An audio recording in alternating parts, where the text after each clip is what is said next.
Thank you for everyone for coming today. Really appreciate your time and looking forward to a very important panel we have. My name is Colin Reese. I work with Oil Change International. We are a member of the Global Campaign to Demand Climate Justice, as well as the Climate Action Network International and other coalitions.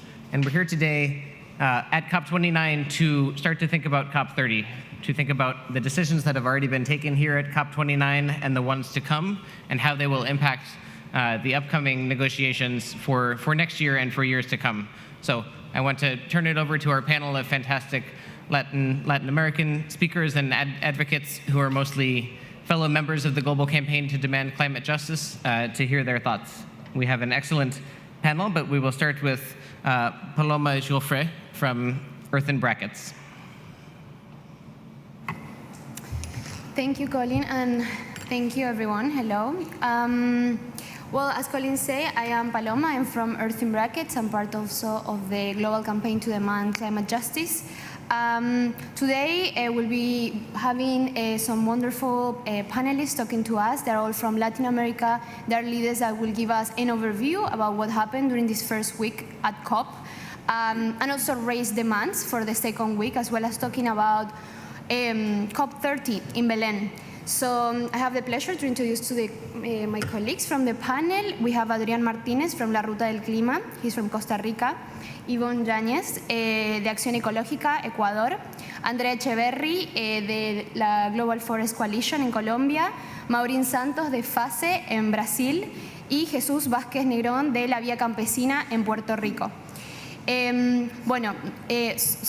our panelists will be focusing on the damage of the approval of the Article 6.4 in the first, in the UNFCCC process, and what are the consequences that this can have in our territories. Also, the low expectations regarding the political will to provide funds, especially for loss and damage, but also the reduction of emissions in the agricultural sector. So without further delay, I'll pass the word to Adrián from La Ruta del Clima. So thank you everybody for coming. I think we're in a very important moment in terms of loss and damage and finance. And while many are focused on the loss and damage fund, the discussions here on the NCQG are extremely relevant because as of right now, we really don't have any money to task the issue of loss, to deal with the issue of loss and damage. And it is an extremely important battle that we have to do here for loss and damage to remain as one of the pillars of the NCQG. This is something that is not ensured, that we need G77 and all the developing countries to push forward, to acknowledge that this is something that we need. We need commitments from developed countries to provide public funding for loss and damage, to be in the NCQG, and not only depend on mobilizing private funds or fundraising or philanthropies. We need a real commitment and a recognition that it's their obligations to deal with the consequences of not acting in time. When we talk about loss and damage, it's the consequences of not fulfilling the objective of the convention, of fulfilling the Paris Agreement goals. And this is something that they're obliged to by international law to respond to. It is not an issue of being donors, of being charity institutions. It's about dealing with what they did not pay, with the resources that they did not give, with the actions that they did not take during the last 32 years since the creation of the convention. And this is something that is not being put on the table. It is something that developed countries are trying to avoid constantly, and it's something that we have to fight against, because this is what will provide the resources to frontline communities, with what will enable the protection of human rights and what will restore human dignity to hundreds of thousands of people across the world in frontline communities that are being affected by transboundary environmental harm caused by climate change. Thank you.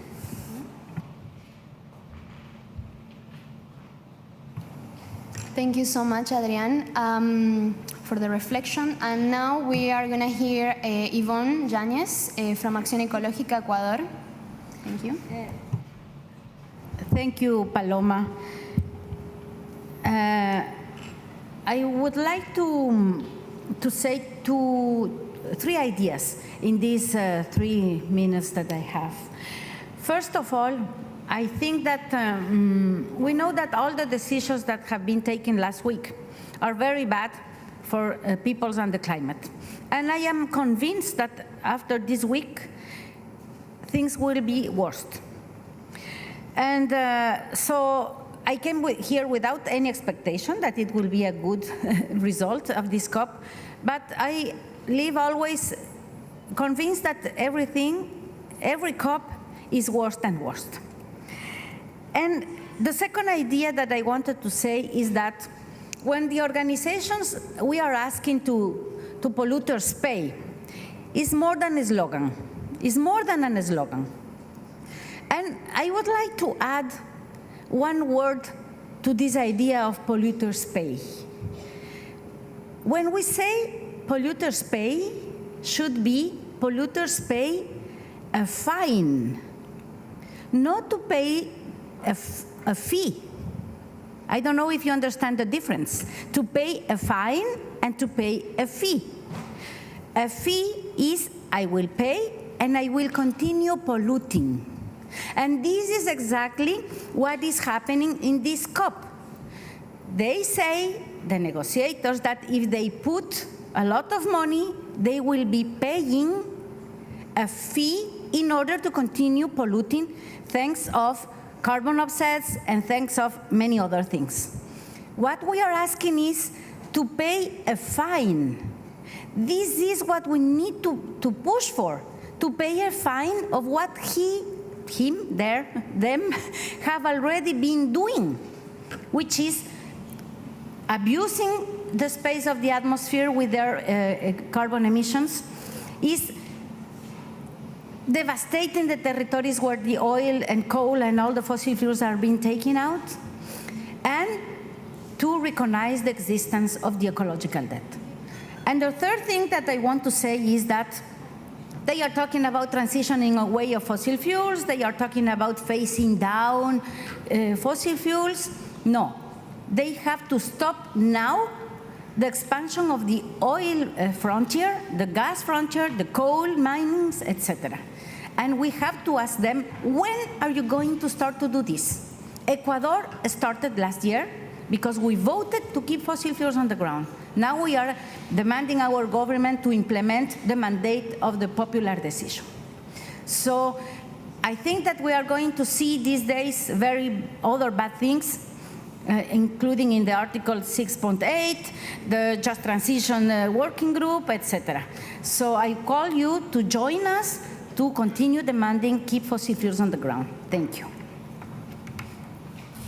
Thank you, Yvonne, totally. And it's really hard to hear that we come here with no expectations, as Yvonne was saying. We are at week 2 of COP29, but really it feels like we've been here in the same place for the past 30 years. So when are people gonna wake up? When are we gonna do something about it? Because we know who are the responsibles. We know what we demand. We demand real climate finance. We demand for these rich countries, for the polluters, to be responsible for what they've done and to phase out fossil fuels, to redirect the money that we know that is there. So now I'm gonna give the floor to Andrea Echeverri from Global Forest Coalition. Hi, everyone. I will be talking in these 3 minutes about agriculture, especially because agriculture is deeply involved in every aspect of our lives, the ecological, the cultural, the economic one. But currently we have a globalized food system that's focused around unsustainable waste and increasing livestock and sustainable livestock actually productions that require pastures, that require feeds, and meaning that you're required to log off the forest, to expel indigenous peoples, to expel peasants from their territories, and to harm the soils worldwide. In Spanish, when we say agriculture, it doesn't encompass animal agriculture. And that's not something minor for these negotiations, because our governments don't really give the importance and the relevance that livestock should have. and agriculture, but especially livestock, in the climate discussions and in climate actions. Livestock production or industrial animal agriculture represents up to 16% of the total emissions of GHG and uses up to 15% of the fossil fuels, because from the tillage to the nitrous, the nitrous fertilizers, from the packaging, it's also very reliant on the fossil fuel industry. And our countries in Latin America are barely talking about livestock as a major environmental problem that's also involving land grabbing, that's creating violence, because in some cases it's being financed and fueled by illegal forces that are actually threatening and harming people and environmental and indigenous defenders. And what we have seen here is that the negotiations of the Sharm el-Sheikh Working Group are not either talking about gender or about livestock expansion, and that they're just only focusing on a portal, which will lead to another dimension. We don't know what is that, because that's the major outcome, while people in other rooms were having very heated discussions. But we think that's also happening because there are parallel negotiations going on that are undermining the multilateralism of these UN negotiations, whatever that could look like, because I agree, they go worse and worse each by year. So tomorrow on Food Day, we are expecting to know more about an initiative that's called Harmonia, of which currently we don't really have a lot of information. They will also release a portal. This is something similar of what happened last year with the Emirates Declaration that had corporations, I don't know if any of you are on the audience, like Danone and others that are basically creating the narrative for transforming our food system into most sustainable. But they're doing that also through carbon offsetting, specifically through carbon farming, talking about the carbon intensity of GHG, meaning that each product will be less emitting, but not tackling the roots of a flooded system that doesn't feed people, that's harming the planet, that's harming climate, and the possibilities of producing food in the future.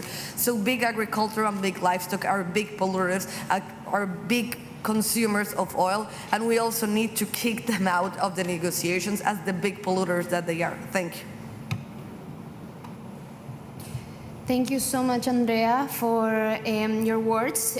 Totally, this food system is rooted in extractivism, in the commodification of nature, and without taking into account the right of people to food sovereignty.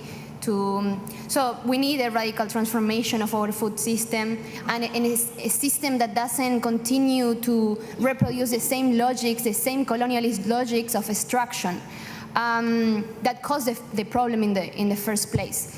And so despite all the uncertain outcomes of the negotiations here in Baku, especially in relation to false solutions such as carbon markets, we are the organizations, the climate justice organizations, are building our way to Belém for next year, for COP30, where the COP of the people is expected to be putting pressure into the Brazilian presidency and reduce the impact of the climate crisis in our territory. So I'll give the floor to Maureen Santos to talk more about this.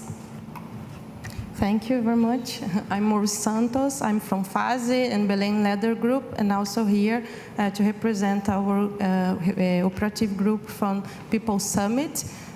We are already in Brazil since 1 year, almost 1 year and a half, with a lot of social organizations, social movements in this building process to arrive in the People Summit next year in Belém, but also focus on the idea of a process that passed Belém as how to build more strongest movements around the world globally, and at the same time to tackle a lot of challenges that we're facing, not only related to the climate agenda and all this environmental and social environmental crisis that we're living right now, but also related to the extreme right power that's growing around the world, and also it's creating a lot of challenges to achieve an agenda about real solutions. So the the People Summit, we are building this process together with the organizations, but very, very focused in Brazil in the idea to how to support the territories and the land rights. That is one of the best solutions to keep the equilibrium for the climate agenda. But at the same time, bring the real solutions and spread to the world that we already have and is not part of this mainstream agenda that you can see inside the COP negotiations. As my comrades talk about it already, this space, it's a lot of the negotiations that only put the process and the outcomes related to false solutions. And these false solutions, it's only creating distractions to put and implement a public policies that can really face our environmental crisis and our climate crisis, and pushing especially the peoples and the poverty and the inequality to deep each more time, and relating to also other kind of challenges that the world is also seeing.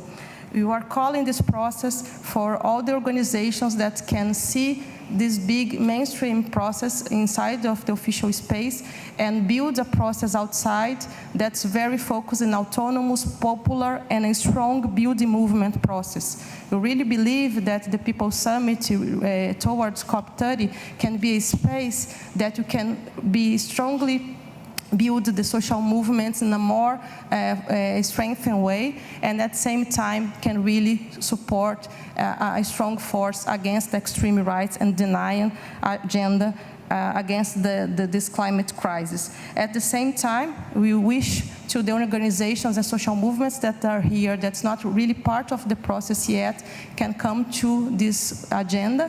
And you think about that's happening this in Brazil, it's not only about Brazil, it's about the Global South, it's about Latin America, it's about Pan-Amazonia. So we really have to highlight our issues and bring this popular COP, Popular People Summit, to build something that can pass Belém and keep going until the next year, so we can really, really do a big alliance in the process. Thank you.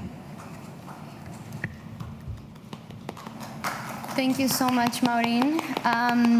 And yeah, we know, as Maureen said, we know what the false solutions are, the carbon markets, the carbon credits, carbon offsets and removals, but then what are the real solutions, no? And so that's what the climate justice organizations are gonna be at the People Summit pushing for, you know, real solutions, people-centered, centered on indigenous people's cosmovisions, and to not continue to reproduce the same logic that is destroying our territory. So we will be there mobilizing and building alliances to protect our life, our right to exist and be alive. So thank you, Maureen. And now I will give the floor to Jesus Vázquez from La Vía Campesina. Saludos a todos. Good afternoon to everybody. So, yeah, my name is Jesus. I'm coming all the way from Boriquén, Puerto Rico, the Caribbean region, with Organización Boricua.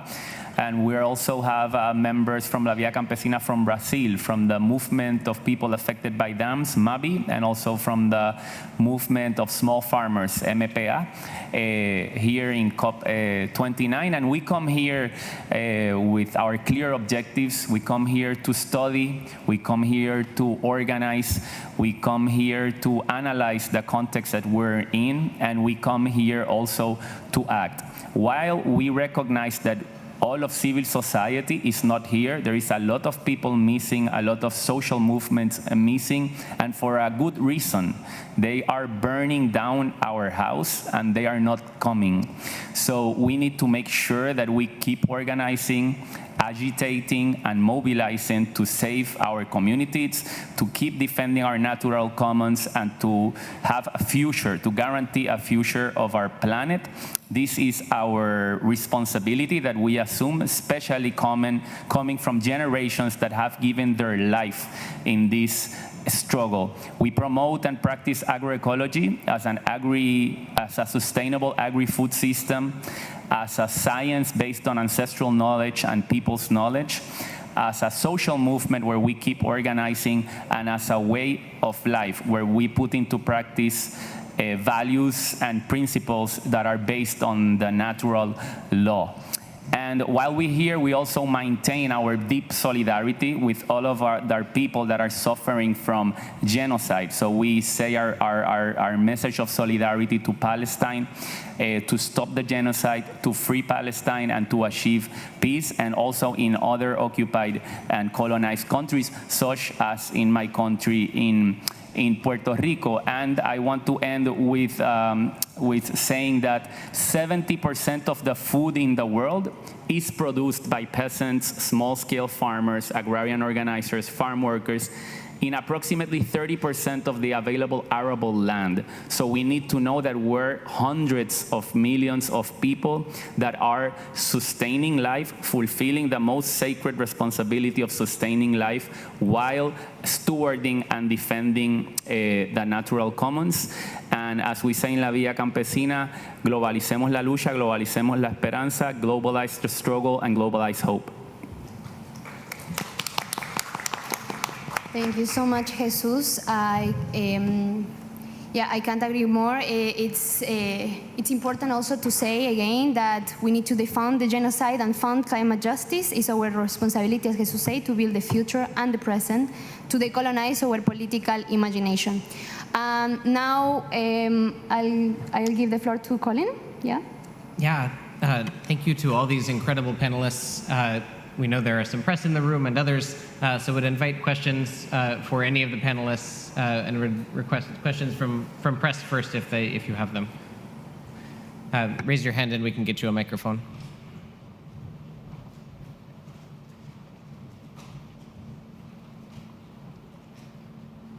And if you're still thinking, or if not, would invite questions from anyone else in the room.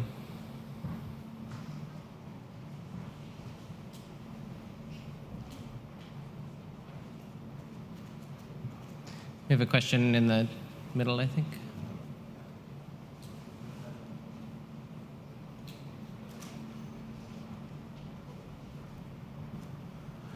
Thank you. My name is Daniel Gutman. I work with the Enterprise Service, IPS. The question is what is your position about the financing discussion, and what are your expectations for the final day, for Friday, regarding this topic?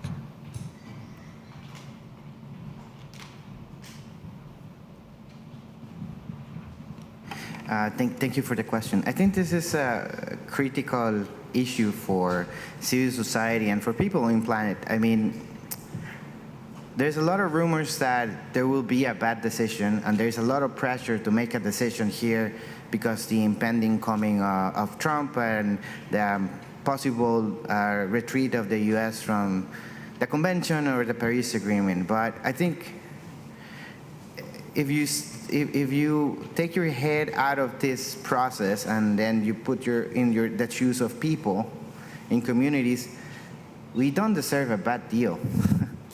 I mean, what we need is a finance scheme that respects realities, the principle of common but differentiated responsibilities, the historical responsibilities of developed countries, and what is actually needed to protect our ecosystems and our human rights. We do not deserve nothing less. We do not deserve what is politically feasible for politicians here, but what they are obliged to do.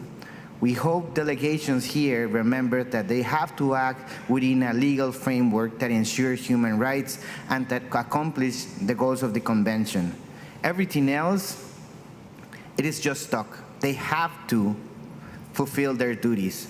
And how they do it is up to them, but we cannot just think that because they cannot agree, we deserve a bad deal. They have to fulfill their duties, or they have to respond for the human violations that incurs when they do not provide the resources for us to protect our lives and our planet. Can I add those again? Yeah. And I will add that we say in Latin America and the Caribbean that solo el pueblo salva al pueblo. Only the people will save the people. So we make sure that we're in these spaces and we bring discipline, we bring rigor, we bring organization, but we need a lot of that in these spaces because the COP has been a co-opt space, bringing these false solutions in agriculture, carbon markets, climate smart agriculture, geoengineering, and it is important that we show up with that level of energy because it will require a lot of push to change also the infrastructure to make sure the demands of the people are there because we're seeing expressions of a system that is oppressing us, right? This is an economical system that exploits every form, extracts from Mother Nature as if there were no limits, and exploits every form of life that is capitalism. And that's manifest in all of these situations. So we know we need to do better in loss and damages, in adaptation, but we need also to remember that what we're here for is to address the root causes and to bring systemic change. That is what our communities are doing back home. Just to add some points about that, what we really don't want is more debt. When you talk about climate finance, right now we're thinking about around 9% about climate finance is new debt. So the Global South didn't want any more debt. All this discussion here about climate finance, then they really need to leave this idea of this mainstream agenda to change this for any kind of transformation agenda. What you really want, and we believe, is a climate just finance, that you can have other way to build this process and to not give any more problem to the countries that already been impacted for the climate change at the same time is not responsible for that.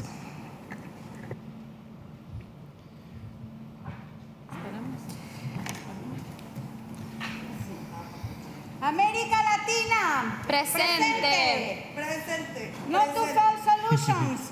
Keep fossil fuels on the ground. Keep fossil fuels in the ground. Peoples have the solutions.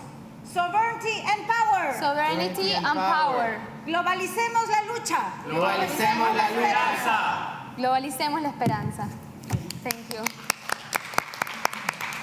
Thank you so much for coming, everyone. Our speakers will be available for interviews just outside the doors.